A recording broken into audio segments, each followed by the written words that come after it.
최서영은 전 연인 이재하에게 넌 한 번도 나한테 안 궁금했냐고 묻고 기습적으로 입을 맞춥니다. 하지만 이재하는 우리 영화만 하자며 선을 긋습니다. 그 장면을 우연히 본 이다음은 당황해 몸을 숨깁니다. 이후 이재하에게 조심스럽게 감정을 묻지만 이재하는 배우가 어떤 사람인지는 중요하지 않다고 말하며 선을 긋는 듯 하면서도 될 수 있으면 날 많이 이용해라며 감정을 드러냅니다. 이다음은 빗속에서 이재하에게 다가가 1분만 같이 비 맞자고 말합니다. 그리고 마치 시나리오를 읊든 씬 넘버 30 두 사람은 가볍게 키스를 한다라며 먼저 입을 맞춥니다.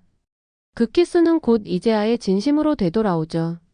서툴고 조심스럽지만 분명한 감정이 오갔습니다. 이제 빠르게 다음 예측 시작하겠습니다. 구독과 좋아요 부탁드립니다. 그날도 평소처럼 촬영이 이어졌습니다. 이다음은 조금 창백한 얼굴로 대본을 들고 현장에 도착했지만 괜찮아요라는 말로 모든 걱정을 덮었습니다. 이재하 역시 그녀의 표정 속 미세한 떨림을 눈치채긴 했지만 카메라가 돌아가자 그녀는 언제 그랬냐는 듯 감정을 터뜨렸고 현장은 조용히 숨을 죽였습니다. 하지만 컷소리와 동시에 이다음은 털썩 주저앉았습니다. 처음엔 과로일 거라 생각했습니다. 하지만 그녀는 숨을 제대로 쉬지 못했고 손끝은 이미 푸르스름하게 질려 있었습니다. 산소 어디 있어요?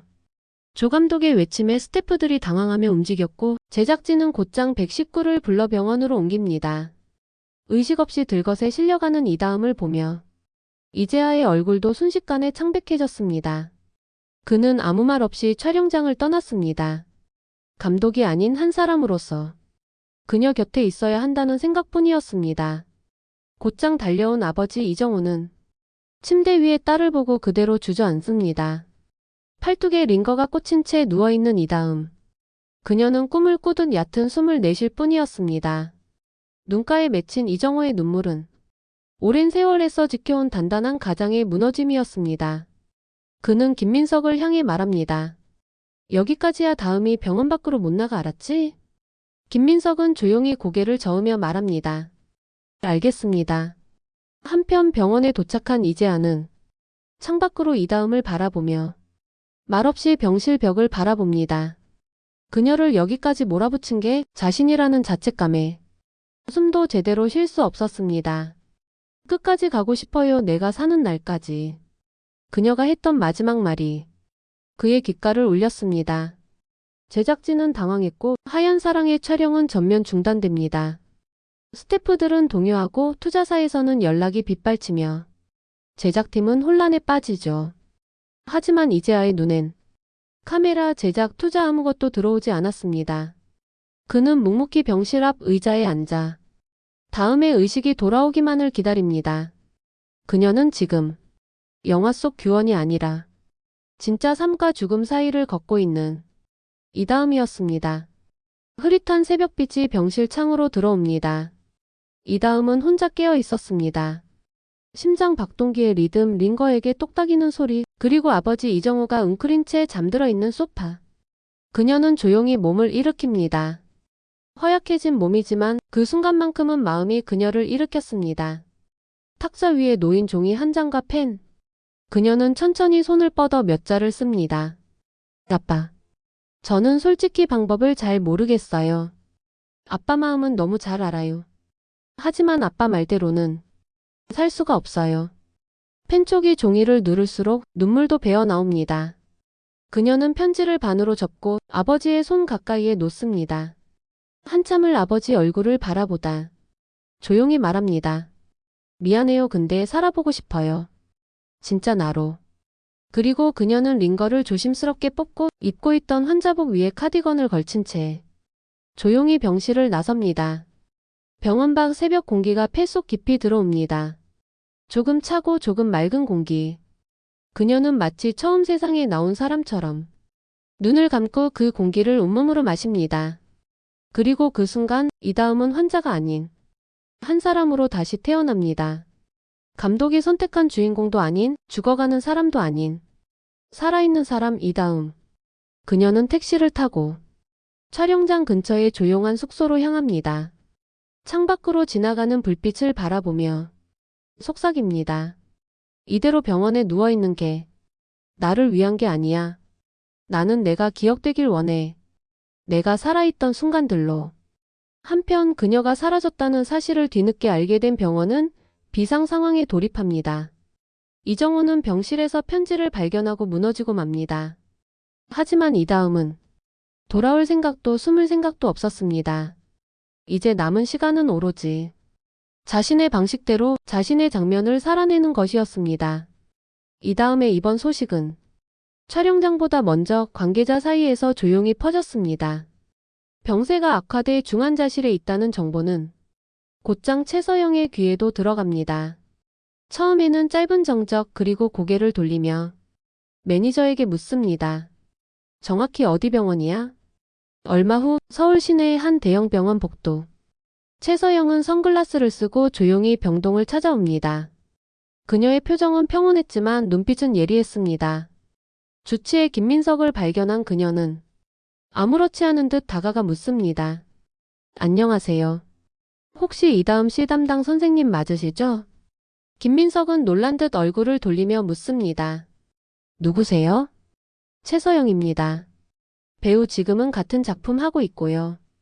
그녀는 단도직입적으로 묻습니다. 이다음 씨 어디가 아픈 거예요? 김민석은 잠시 말을 잇지 못합니다. 당황한 듯 표정을 정리하며 대답하죠. 죄송합니다. 개인정보라 말씀드릴 수가 없어요. 하지만 그녀는 이미 답을 얻었습니다. 말하지 못하는 그 태도 자체가 이 다음의 상태가 단순하지 않다는 걸 방증하고 있었죠. 복도를 걸어 나오며 최서영의 발걸음은 점점 무거워집니다. 그녀는 처음으로 마음속 깊은 곳에서 묘한 불안을 느끼기 시작합니다. 아픈 사람한테 그렇게까지 몰입할 필요가 있었을까? 이제야는 아니면. 생각은 꼬리에 꼬리를 물고 이어졌습니다. 그때부터 최서영은 이 다음을 후배 배우로 보지 않기 시작합니다. 그리고 그 마음속 어딘가에서 작은 균열이 피어오릅니다. 공적인 경쟁자에서 감정의 경쟁자로. 이 다음은 이제 최서영의 진짜 불안이 투영된 대상이 됩니다. 이 다음이 병원을 떠난 지 하루가 지났습니다. 핸드폰은 꺼져 있고 지인 누구도 그녀의 행방을 모릅니다. 남겨진 것은 단 한 장의 편지뿐. 아빠 말대로는 살 수 없어요. 짧지만 단호한 문장이 이정호의 가슴을 찢어놓았습니다. 그는 곧장 하얀 사랑의 촬영장으로 향합니다. 아직 촬영이 재개되지 않은 텅 빈 세트장. 그곳에 이재하가 혼자 앉아 있습니다. 이 다음에 리딩 복사본과 그녀가 남긴 메모가 흩어진 테이블 위. 이정호는 한마디 인사도 없이 다가가 탁자 위 종이를 손으로 밀어내듯 치우고 이재하를 똑바로 바라봅니다. 목소리는 떨리고 눈빛은 날카롭습니다. 시한부 환자한테 시한부 연기시키는 게 재밌습니까? 이재하는 순간 말을 잃고 그의 입가가 미세하게 떨립니다. 영화라는 게 원래 다 이런 겁니까? 사람 죽어가는 걸 찍어서 그걸 예술이라고 포장합니까? 이정호의 목소리는 점점 격앙됩니다. 내 딸이 왜 병원을 떠났는지 아세요?